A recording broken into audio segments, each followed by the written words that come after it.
The American Revolution will always be unfinished unless we really pay attention to American public education. Because a democracy can only thrive where you have a strong, free public education system, and we don't have that currently. If you look at per pupil funding, if you look at what we've done in terms of education, we are investing less and less of state dollars and federal dollars in education. And you can draw your own conclusions about the choices we're making as a society. We're choosing to place those dollars instead into incarceration. We've made several choices in the state of California that have tied our hands on this front. 3 strikes is a great example of something where now we have people serving major prison terms, in a lot of cases for crimes that really don't merit that. And those dollars to keep someone in prison are being taken out of the public classroom. We are not in the top 10 in terms of math, science, or language arts compared to other countries. And so we're already losing that economic battle by not investing in young people. A franchise model of how we view education, which is, it's sort of like setting up a McDonald's, and if McDonald's or Starbucks is very successful, we're going to open one on every block.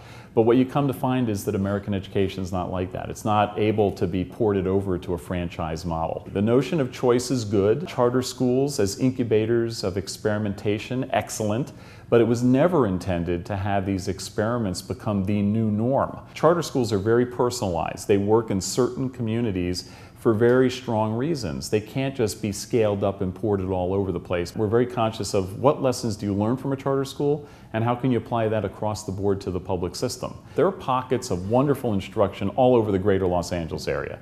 In LA Unified, incredible schools, incredible teachers. What often doesn't happen because you have such a large system is that you're not able to do peer-to-peer facilitation. So if I have school A that has this makeup of kids and school B that's 20 miles away that has the same makeup of kids, this school A is having phenomenal performance, this one's really struggling. Why aren't we partnering these schools together to learn from each other? So to get teachers who are like-minded working with each other across schools is a very powerful model that we don't exploit enough in the United States education. When you have a house that needs renovation, which I think everyone would agree American public education is a house that needs major renovation. There are 2 options: burn it to the ground or keep the pillars up and rebuild it. And unfortunately, I hear way too much conversation about burn it down.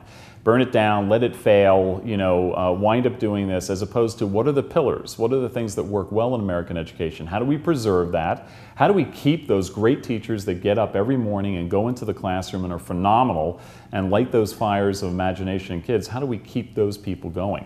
And that's what we have to start with. From my standpoint, you have a great cadre of teachers already out there, great counselors, great administrators. We need to feed them. We need to take care of them, because if you don't, we're going to have to burn the house down, and I shudder to think of what we would have to do in American education if we did that.